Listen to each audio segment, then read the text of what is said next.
I know that Sarah will be thrilled that we're a little bit ahead of schedule, but I think we'll move forward because our next speaker, if he's ready, is somebody that can always find things to say and time to talk. And I want to introduce Paul Pilzer, who is an old, longtime friend, and we worked on his very early company together in education.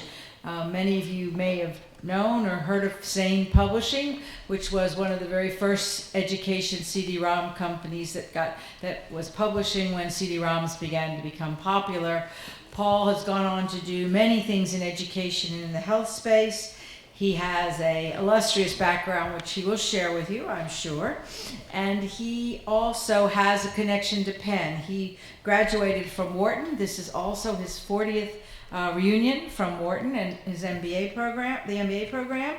And he is thrilled to come here. And when I called Paul to say, I really want you to come and speak about education, he was excited because he's actually doing something that's going to disrupt education today in new ways. We've all watched the growth of after-school centers, and as you just saw, we awarded somebody that the first prize that was doing something in after-school and teen centers. And so Paul has started an organization called Zaniac Learning, and Zaniac is after-school centers that teach STEM and run camps to K through 8 students nationwide. It's a growing organization, which I'll tell you all about. And he wrote on the cover of his thesis when he finished at Penn in 1970, when he began at Penn in 1975, in the basement of Vance Hall, where he built an interactive teaching machine on a mainframe computer, writing on the cover of his thesis, "One day, this technology will be used to affordably bring the best teacher of every subject to every student." That was in 1975. So let's welcome Paul, and he's going to give us, I think, an enjoyable talk.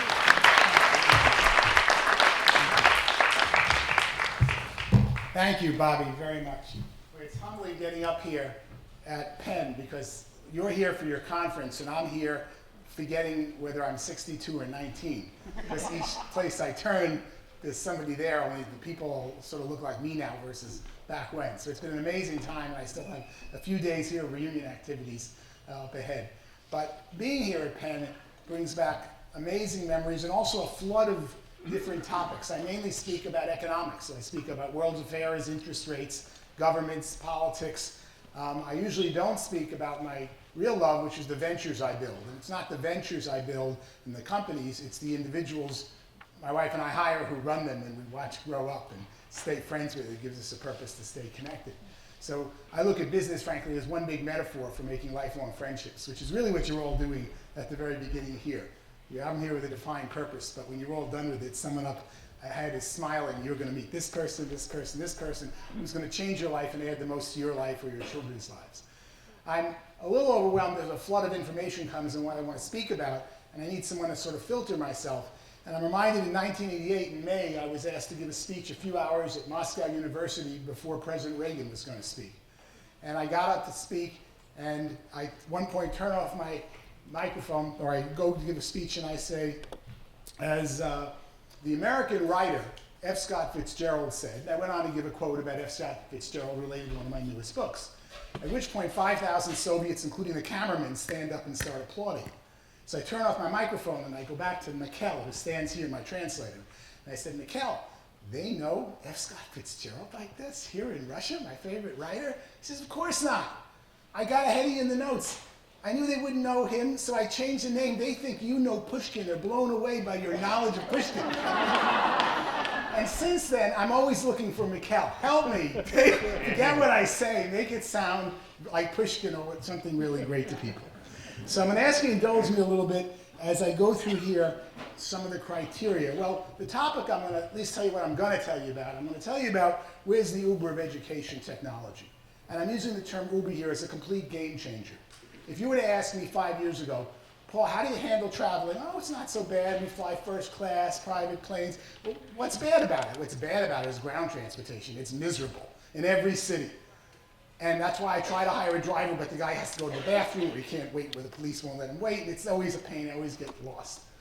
And Uber changed everything. It's like I have 50,000 friends waiting at every corner to pick me up. So I'm using Uber as the game changer. It's changing so many things in delivery and education.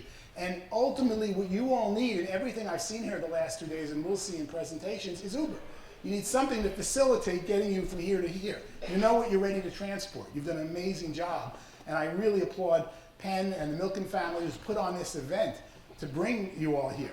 But ultimately, where's the Uber of education technology? That's what I'll talk about. But now I'm going to make you listen to my rambling about what comes to my mind about Penn, because that's what I really want to talk about here in my first 10 or 15 minutes. My Penn experience, but I don't also want to lose the auspiciousness of where we are. You may not realize it, but I realize it. This is a monumental moment in your life. You were here, that something brought you to this conference to get funded, meet someone, get involved with some conference. Today is a major, not just one of the most significant days of the rest of your life. This is really it. And when you stand here and think, who might have said that right here? While this building's existed, 1,500 feet that way, they built the first digital computer. And they used it to launch missile trajectories to win the war in World War II, and they used it to build the hydrogen bomb. And it started to be used for commercial educational purposes 10 years later in 1955. It's still there, or most of it's still there. It's pretty amazing to think, and those people, when they came to lunch, came to here, to this building, which had already existed 60 years. So don't lose for a moment the auspiciousness of what goes on right around these walls and in this very room. Now going further, when I got here, and I came here because Penn was one of the first universities to buy a computer to do something other than its namesake. Computers were used to what? Compute. It had numbers.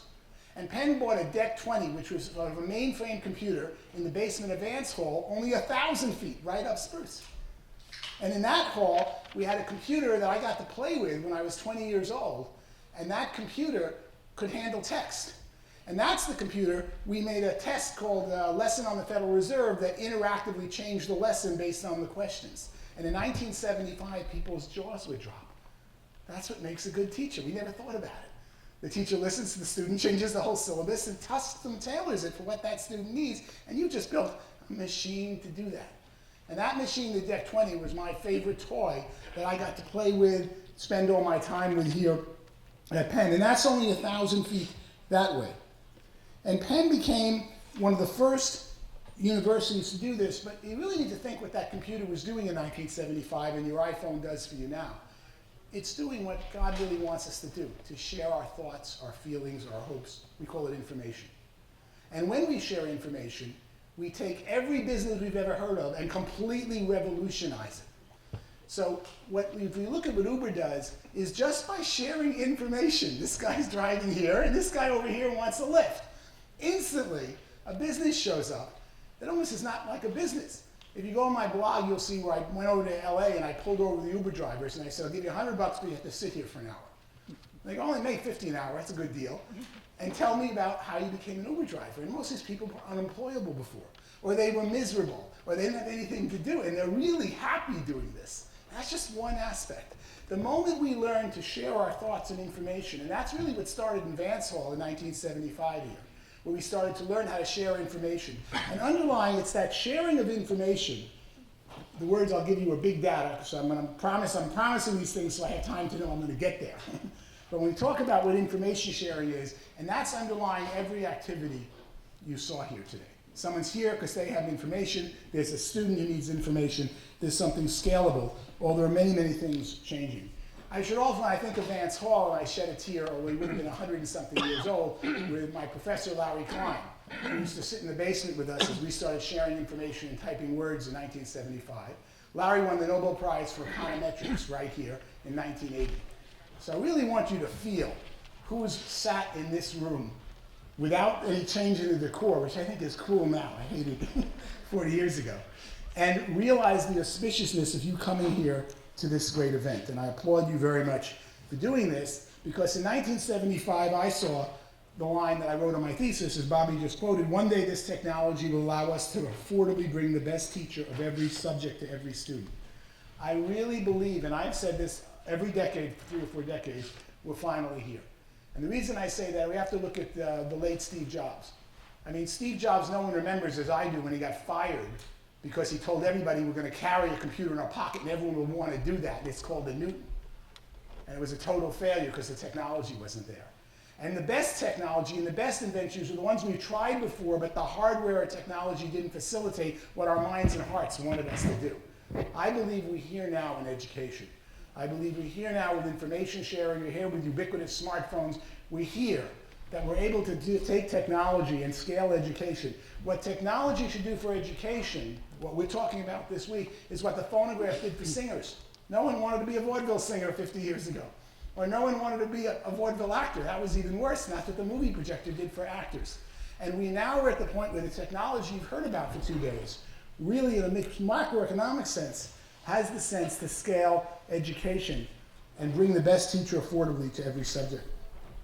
Before I go on and talk about all my great times with Penn and successes here, I gotta tell you what it was like here in 1975. I was terrified. And the main reason I was terrified is everybody I met at Wharton in the MBA program belonged here, except me. I didn't really get in. I have a letter posted on my website, April 7th, 1974, rejecting me. And it goes through why I'm rejected and says you're eligible to reapply in 24 months. Then I have a letter April 14th, 7 days later. Please disregard our letter of April 7th. Happy to have you join the class. Fill out the form, send in a $100 deposit. Welcome to the class of MBA class of 76. Now, the details of that are all on my website. I can do that in Q&A. But you can imagine when I arrived here and they singled me out the first day, they pointed out a 65-year-old MD is the oldest Wharton MBA in history. And they said, and it's 19-year-old Paul Pilzer here, the youngest Wharton MBA. And I didn't want to tell them that I really wasn't 19. I yelled out I was 20. I just turned 20. But more importantly, I was intimidated because I later remember having dinner with a young woman, Pam, at my house back in New York. And my mother sits at the dinner table, Pam's an MBA, and she says, so Pam, did you apply to Wharton out of college and get in like you're supposed to, or did you have to talk your way in like our son Paul did? True story. Because that was my own vision of myself and my vision of Penn, that I didn't really deserve to be here and I would get found out somehow.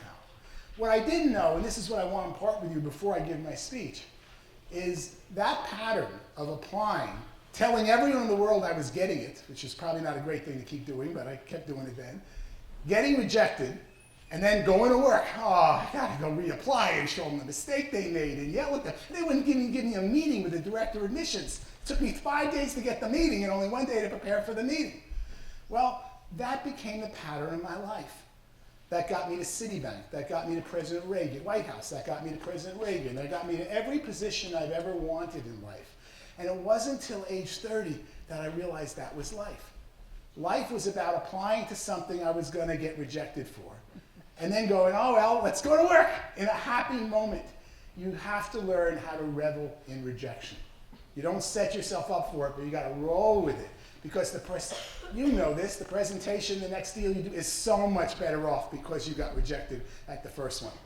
But unfortunately, we don't enjoy that process, and so many of us just run away. And the people who are very successful up here, what do we talk about? We're so successful, we got in, we did all this great stuff. Wrong, wrong, wrong. We apply, we fail, we apply, we fail, and you should learn to revel in that process. Because the process of reveling in rejection, call it the application, rejection, and the reapplication process, is really about what life's about. And I have very few regrets in life, but at 62, I can look all the way back to age 30, that it took me till age 30 to learn to revel in when I was going to fail, and even to think a little bit before I got the application done the first time, what was I going to do when it didn't happen, and where was my backup plan, and what was my backup, and that's one of the most exciting things.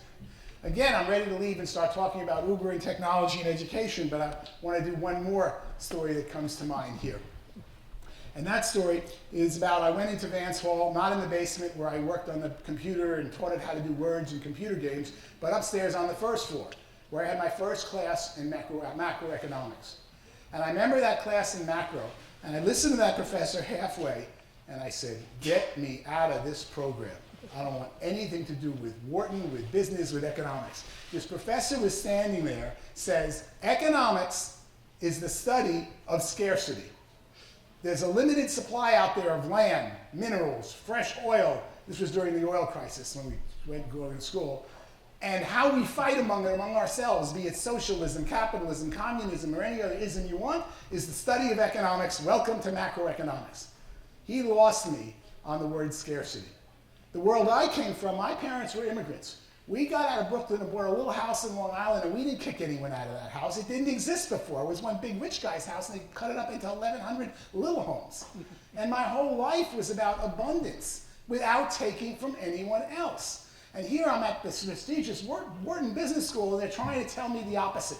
That everything's about taking from one slice of the pie from someone else, and economics is the distribution of society's scarce resources. That got me very upset. I hated economics. I dived into computers and technology and went to work at Citibank after graduation because they had the biggest computers to play with. But I never forgot how much I hated that professor and all those people in all those suits studying economics of scarcity.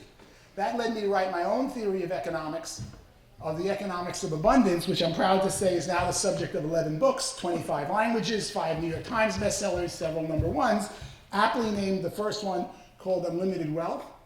And when people challenge me on the title Unlimited Wealth, how can you say this? Where does all the power come from for all this wealth? It was real easy. Then I wrote another book with Simon & Schuster, which was #1 New York Times for 3 years, where it comes from. God wants you to be rich. Because theologically, I could make the argument, maybe not scientifically and in physics, that we had unlimited resources, and when you believed in them, they became a self-fulfilling prophecy. And the real reason was because wealth, W, for an individual or society, equals physical resources, land, people, materials, times technology.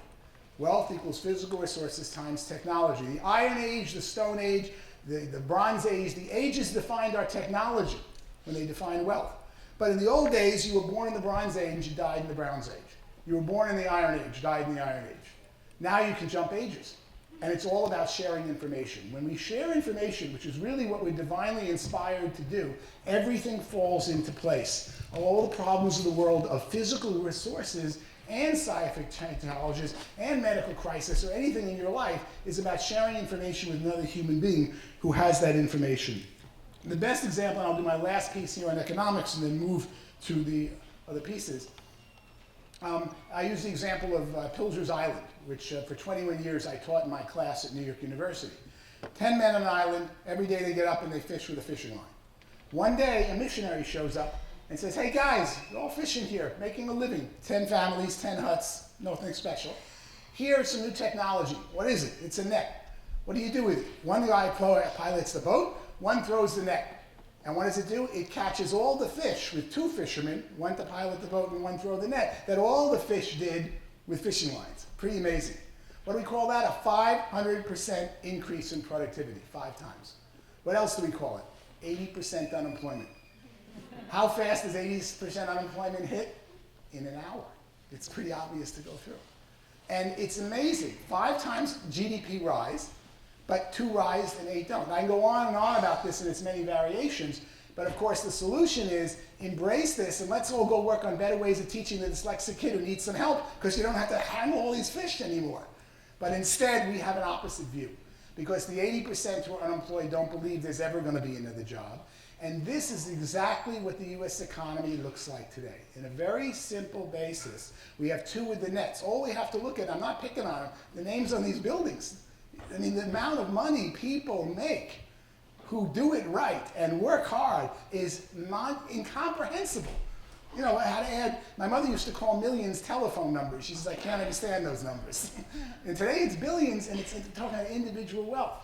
On the other side, half of us are in serious pain because those of us who have the degrees, who come from these universities, have not gotten the message out there.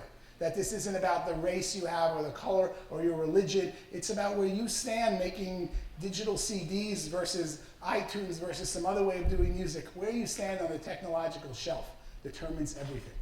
And what we're seeing today is, and it's just obvious in the presidential election, both parties are completely divided right down the middle by brother and sister in the same family.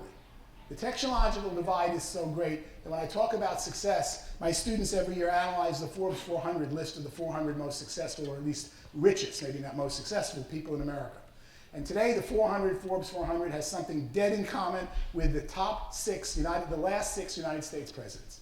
What do they have in common with the last 6 US presidents? Every president from Richard Nixon's brother Donald, to Billy Carter, Roger Clinton, all the way to Obama, has the equivalent, a degree or equivalent from Yale, and a brother or sister in jail. And that line is very true, not just about our presidents, but among our successful people. Because technology in the world is changing so fast, and depending where you stand, you may not get it.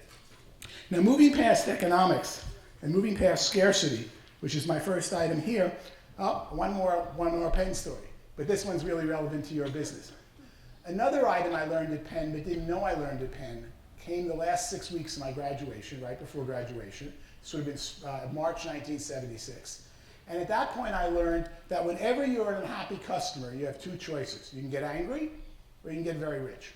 Think of it. You go to buy something, there's some marketing distribution to give it to you, they made a promise to you, you had an expectation, and you're unhappy. Why? Because the product didn't deliver the expectation. You can get mad, or you can get rich. You get rich by saying, are there other unhappy people? Is there any other parent with this problem? How do I solve it? I stumbled in it when I was a 22-year-old newly graduated Wharton MBA, 6 weeks to go. I'm starting at Citibank in New York, and everyone tells me, where's your summer share? I go, summer share in what? And they go, oh, well, all the Wharton MBAs and the Penn Law students, they go and rent these shares in houses in the Hamptons. I grew up on Long Island and never knew what the Hamptons were. So I drive out to this place called West Hampton, and I see these houses, and they're shares. You can rent a half a bedroom for half the summer with a group of very nice people.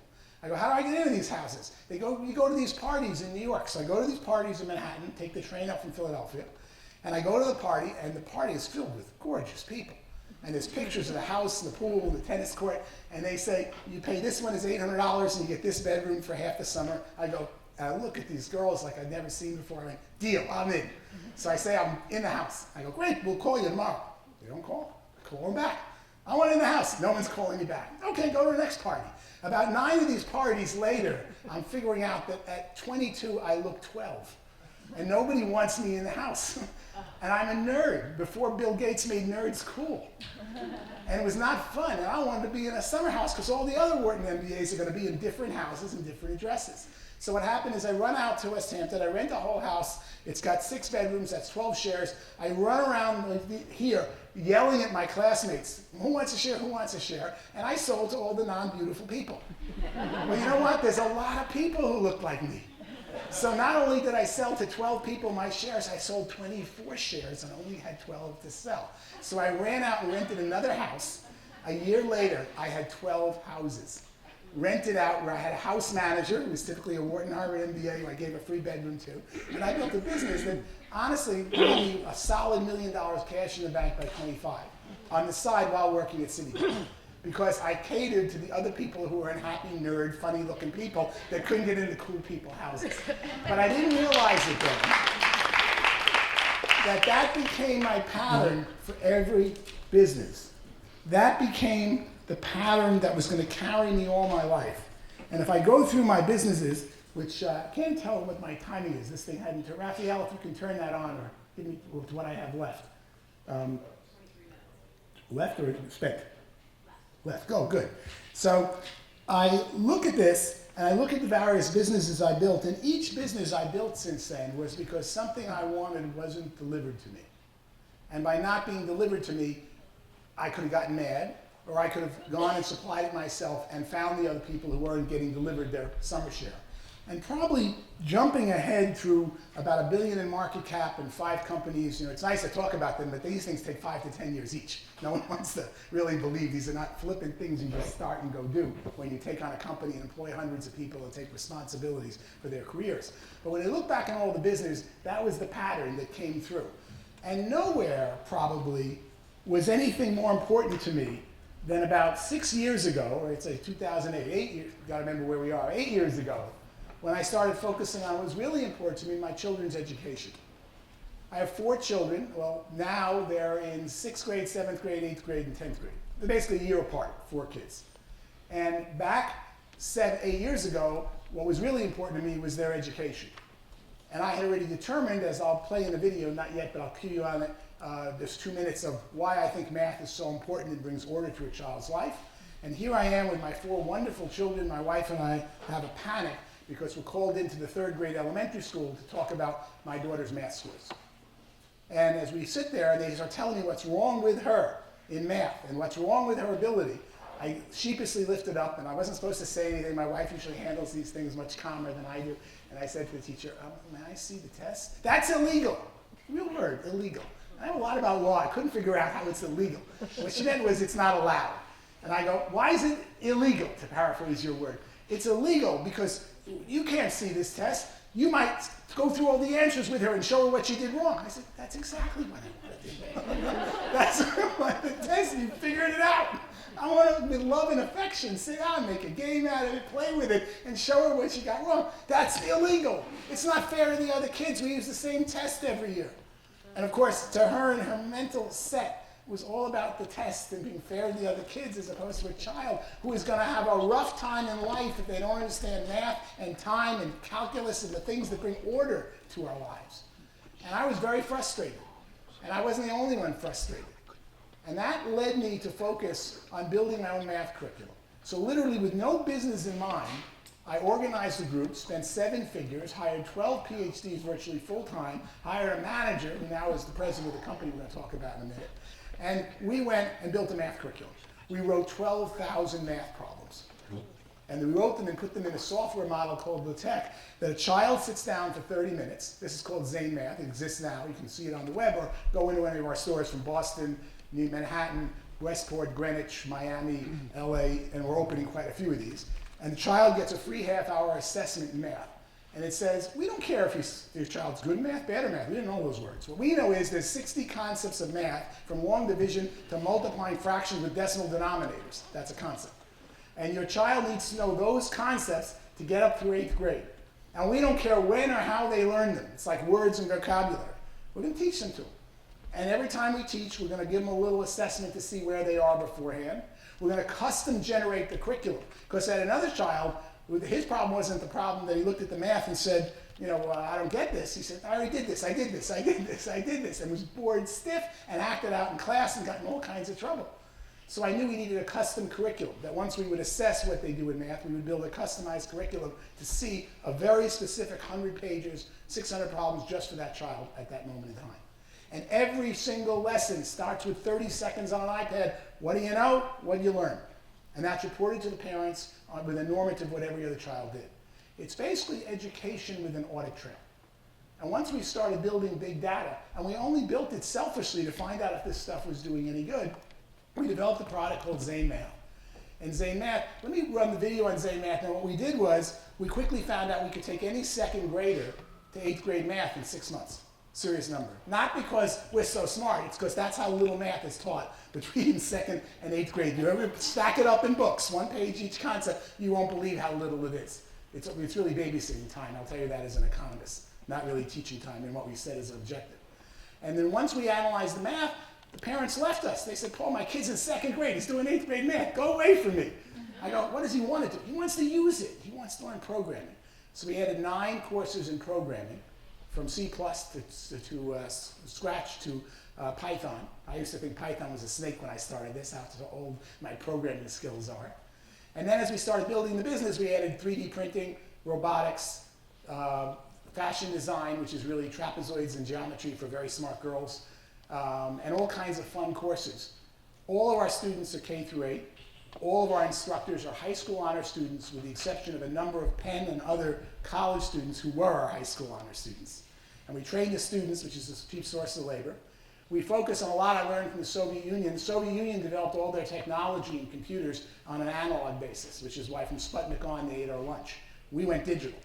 Eventually, the digital got better than the analog. But the analog stuff is amazing for teaching in computers because the human mind is analog. And that's why every child 5th grade and under, whoops, sorry for the timer. Every child 5th grade and under does all the problems by hand, and we scan the pages. We don't believe in teaching any math on a computer. Computer's just good to measure what they know quickly. It doesn't teach anything, doesn't practice anything. We use it by hand, and we have the high school students look at it, and we developed a lot of these techniques. And well, let me show you, and the best thing we probably do is the economic function of what does the parent do with the child. We take the kid 3:30 to 6:30. So all of our courses are 6 weeks, once a week after school. in a retail store environment called Zaniac and delivered as a satellite in local elementary schools. Or not 6 weeks after school, they're once a day, Monday to Friday in the summer. During the summer and vacations, remember there are 185 days your kid's not in school. During those 185 days, we have a Monday to Friday course. That's Monday 9 to 12, Tuesday 9 to 12 for 5 days, or 1 to 4. 3 hours a day, 5 days a week. Every class begins with 30 seconds. Here's what they knew, here's what they learned. Next class, here's what they learned yesterday, or didn't learn. And all that's reported to parents on an iPhone. Play the video in Zane Math, and then I'll go quickly to where this is going. The faster your child succeeds at math, tell time, do long division, multiply fractions, or determine the height of a flagpole, the more self-confident they become, and the faster they learn other subjects. But how can you help your child succeed at math? What if there was an assessment that could measure everything your child knows about math, helping you truly know where your child stands compared to their peers? What if you could then take the results from that assessment and create a customized curriculum just for your child, allowing them to master each concept at their own pace, regardless of their grade level? Introducing Zane Math, a proven way of helping your child succeed at math all the way from kindergarten through 8th grade.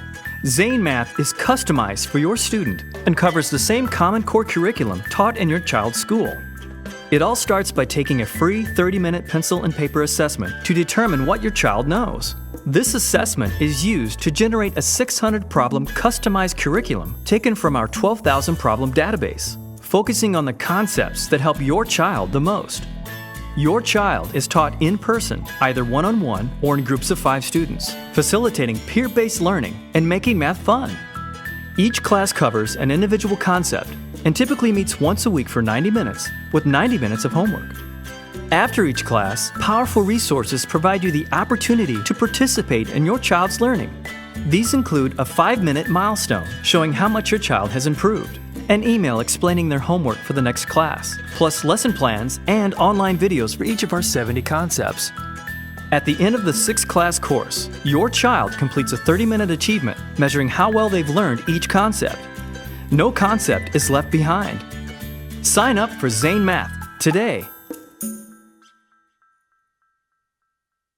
Which we quickly started to scale and said, now we've got this great math program, what do we do with it? And we failed and failed. First thing we did is I thought I had a business, which I used to have within the Amway business, of 200,000 of 4 million Amway people who sold my old CD-ROMs into homes. They were mainly old school teachers who said, I won't sell soap, but I'm willing to sell math and teach it to people.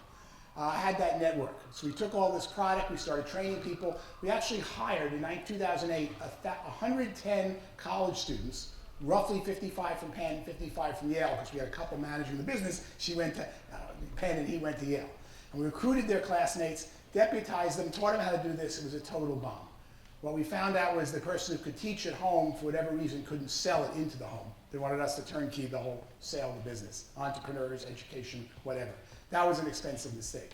Then we started teaching this stuff after school. And we competed with the after school programs where we go into elementary schools at 3:30, teach till 5.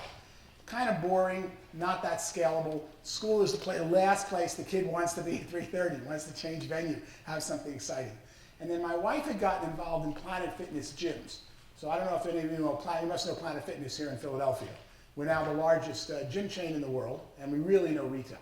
And Planet Fitness hired me a decade ago as their spokesperson, not because I'm fit, but because I'm a business guy, to help them sell franchises. And we've helped take that company from 200 stores to 1,250 stores, big IPO, multi-billion in revenue. So Lisa got very good at retail and management and all the vendors who build 250 Planet Fitnesses, and they are big, a year. And we started using that team to open Zaniacs. And that's what got really exciting. Our first retail store fit so many needs. First, it fit the need of high school students, which I always knew in my hometown, needing meaningful employment to get into colleges, and something that was real value. So we started employing high school students there. We started locating these things next to Whole Foods, because we knew there's where parents have money. We started building them out as something that a kid's draw. When you walk into Zaniac, 96 seats, brand new IMAX at every desk, 6 all-glass classrooms, lots of big multimedia. You go, wow, the robotics tables alone make the kid go crazy. And the promise of Zaniac that we've worked out is when the child says we're going to Zaniac, they run to it. When the child wants to leave, no, only another minute, I'm working on this Minecraft problem. We have our own Minecraft servers in Minecraft to teach architecture and math. because that's what kids want to do. They want to learn Minecraft. We found a way not to give them a new game, but give them the game they like and how to use math. So we learned it all at retail after some very expensive failures. The retail has 10 campuses that are open now from Boston and Los Angeles. We should be up at 1 a week next year versus 1 a month this past year. Ultimately, we need a lot of these. Each Zaniac serves 5 elementary schools. There's 128,000 just public alone, 500-person elementary schools in the country, 128,000. Every 5 of them, which means we need about 28,000 Zaniacs, get served by 1 Zaniac. That's where the parents who have the money or dedication bring the kid in. We're a fraction of the cost of what other programs cost of private tutoring, but it's private pay right now.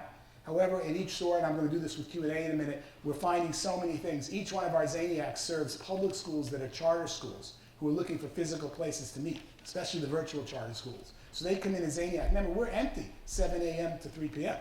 The whole thing is empty. It starts at 3:30 p.m. and it goes during the summer in prime retail space. And to be honest, these things make a lot of money for the franchisees, which is so important to us because of scalability. You've got to have the economic model under control. I say this before any other model, which is not what everybody wants to hear about. And ultimately, we could become the distributor of great places. Right now, we do only our own curriculum. We fit in our own system. But we could become a distributor of virtually everything I've seen in the room the last 2 days. Because here's where the parent comes in. And it's done a lot cheaper than the public sector. And I don't think it puts the public school out of business. I think it becomes an adjunct. I'm personally a fan of the hospital model, where when I was born, a hospital had an anesthesiologist, a cardiologist, a surgeon, and they were only as good as each one of those links. Today they use all professional groups, because the anesthesiologist is the only one who knows when to get rid of another anesthesiologist. And similarly, I believe teachers should be doing that one day, that the teachers supply us professional groups. So we're having a lot of fun with Zaniac, and that's one of the subjects I want to take questions and talk to you about, which Bobby said I should present. But of course, we're not looking for funds or doing anything right now, but we're actually profitable. But before I do that, I want to talk about the big item I promised, where's the Uber of education technology. The Uber of education technology, what's really changing is my take, it's called the sharing revolution. So you all know the term the sharing economy. And the sharing economy is when you want to ride to the airport and someone will give you a ride via Uber at half the price. Or Airbnb, epitome of the sharing economy. My room is empty, my guest room, or I'm out of the apartment, I'll rent the whole apartment out without regulation and have Airbnb, the sharing economy. So the sharing economy the last 8 years is about what can we do to halve the price of everything we want to buy. And where I really messed up 40 years ago, or 30 years ago when I first published Unlimited Wealth, and I told people the GDP is going to go like this and everything's going to happen, and it all did, I messed up because I was writing about the supply. I was looking at housing, clothes, food, all the things you want to buy, and saying because of wealth equals physical resources times technology, and what technology is doing to our physical resource supply, we're going to double it. In those days, cars got 9 miles a gallon, now they get 25. That's like 3 times the number of gallons. That's why Saudi Arabia is going out of business, not because oil price is down. We're only using a third of much of it to get somewhere. And so when I wrote about all this, I was looking at the supply of things was going to become ubiquitous and effectively free. There I was right. What I missed. What I missed was that you didn't want to buy those things. You didn't want a car that went from 9 miles a gallon to 25 miles a gallon. You didn't want a car at all. You wanted a car waiting at the corner with someone to drive you somewhere. And the millennials, and not just the millennials, the whole world, all of a sudden they said, I don't want all this stuff. I want experiences. I want to get from here to here. I have defined things I want. I don't need physical houses, cars, toys to get there. That means the existing supply of roads, cars, houses, toys is worth 2x, 3 times. It's actually a geometric increase. And think what happens to a road when you have the number of cars on it. It doesn't double the speed of it. It's like a quadrupling of the speed, if not more. And that's what we're seeing. All this physical stuff. And that's the sharing economy. I have a new take. The next book I'm coming out with is not the sharing economy, it's the sharing revolution. So the sharing economy, actually it has to say sharing economy on the cover here, but the inside article in this magazine is the sharing revolution. What's the revolution? In the sharing economy, you have the price of the things you want to buy. In the sharing revolution, you double the value of the things you bought.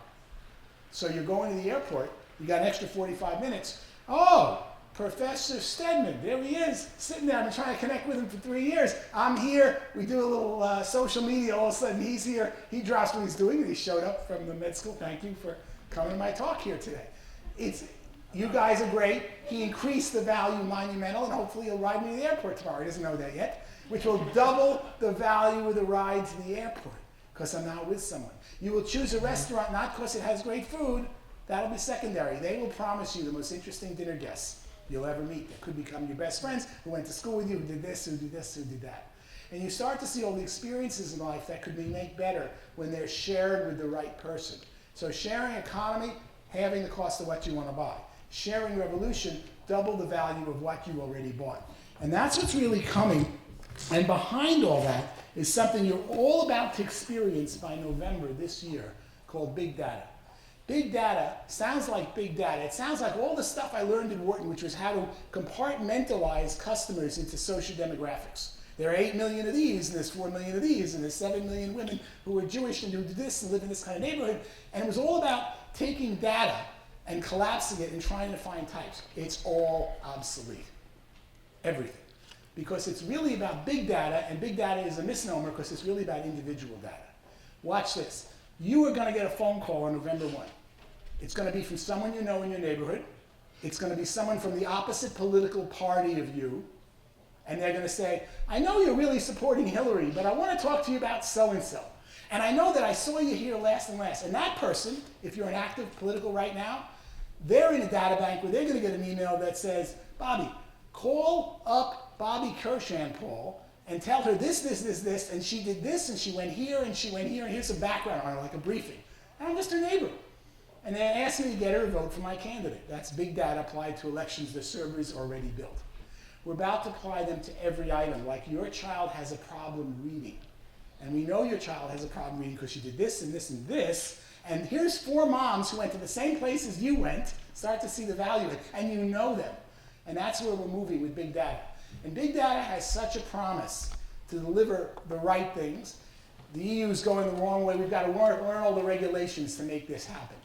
And we're going to be stepping on a lot of privacy things. But it changes everything you know about marketing and business. And big data is going to be here in months, not years. So I'm very excited about what I call the Uber of education technology is really data. We need to first define everything. Behind an Uber car is I'm here and I want to get here. Behind an Airbnb is I want to go to this place, I want the closest apartment to this location versus the hotels that I can book right now. There's a defined objective. The most important thing missing from education is an audit trail. Everything needs to be defined. I stay in the K-8 world. It's a lot less political than the high school or college world about what should be taught. No one argues with me about how to do long division. But in the K-8 world, we define the objective, we measure everything before the class starts, we measure it after the class, we publish that data, this de-identified, and we make it available to everyone. Once you build big data for education, everything takes care of itself, because every teacher I've ever met wants to teach. They're just not given the tools or the identification. Every principal wants to know what's going on in the classroom. They've never been given the data before. We have to collect the data on every child, make that data rightly available to the people, teachers, principals that can use it, and everything falls into place, and everything you saw here, not just the winners, becomes something on steroids that we want to launch because we know the names of each individual that wants it, we know where the funding is, we know where all the pieces are. So with that, I'm done at this point. I'd love to tell. I got time for questions. Thank you. You've been very kind. You guys have been a wonderful audience, letting me just ramble on around. So on any field, let's see if we can get some warm up. Yes?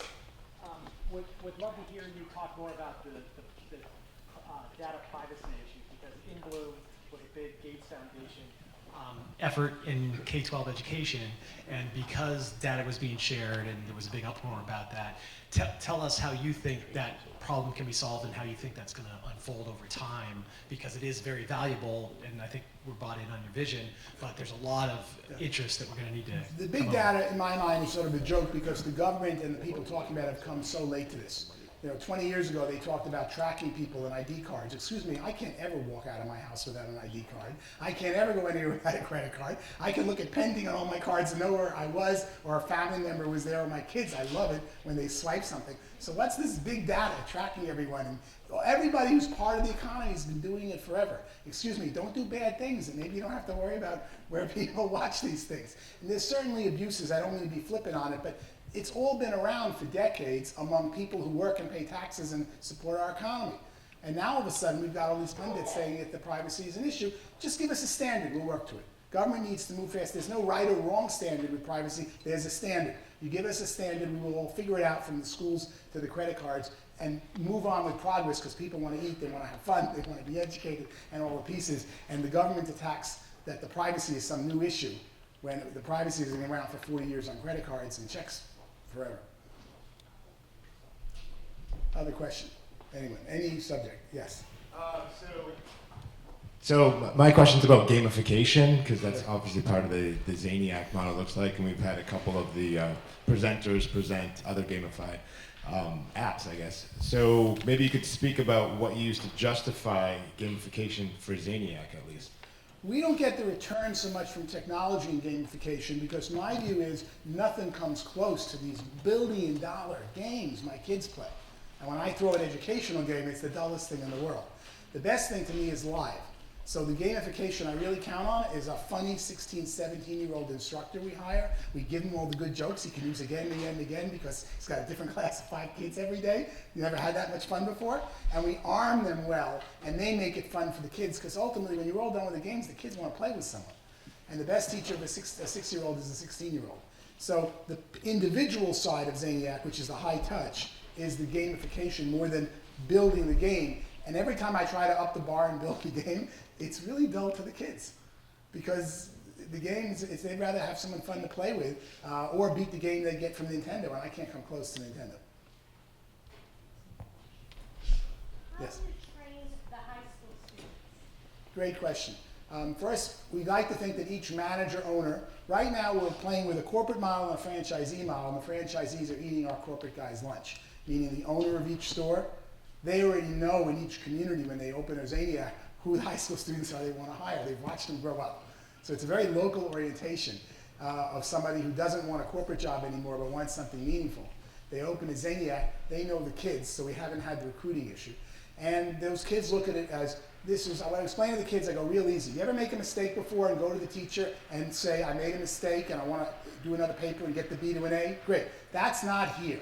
You get fired here. You took $300 from mom. Think with $300 for 6 weeks. Can you take this job and not make mistakes? This is the real world. You don't get to kill people as a surgeon and come back the next day and say, I'll do better. You're done. So we tell these high school kids, if you want this job, this is a serious job. Very serious. They love it. They're so used to being told, what do I do to get the A, that I didn't want to work for the first time. And the first time you smack them in the face, and we have an army of high school kids for the 20 jobs at each store. You got an army waiting of 11th and 12th graders who want these jobs. So we make it very, very serious. We find they react well to it. We train them very well. We test them on it, and we let them see normative data. Meaning they can see that their kids went from here to here. They can look at another teacher, not by name, how their kids went in another state. And it's that big data approach that gives them some feeling for how they're doing is priceless, not just go teach. You can take one more question, Paul, and then we'll have plenty of time to ask Paul questions in our conversation with the dean. If I got you right about the data, I believe I agree with you that all the issues about the privacy and all the obstacles are not so much related to what bad things can happen with the data, but the fact that the good thing has not been shown yet. Maybe I would have minded that somebody striking me on Uber until I figured out it was a bit convenient. So my question is, why is that good thing not showing its face yet? Why? Because there are data, privacy or no privacy concerns, there are data, they have not been used to show the world that something good can happen. Where is the obstacle? Is it that teachers are not ready for that, the principals? Should we bypass that altogether? Right. Why haven't we seen the goodness? Well, a good example. I assume your question, by the way, I'm going to tie that down, was not about general economics and privacy, which I sort of got over here, but just education. Okay, you walk in as Zaniac, you register, you're taking a course in robotics. You come in on Tuesday at 3:30 and drop the kid off. He walks out of your car. Your phone rings with a text. Johnny so-and-so was dropped off at here and here and here. Click here to see what lesson he'll work on today. You get the text. An hour and a half later, you pick up the kid. He walks out. 28 seconds later, you get, Johnny left at this time. Click here to see what he did, including all the pages he ran of math. And all of a sudden, you say, this is good data.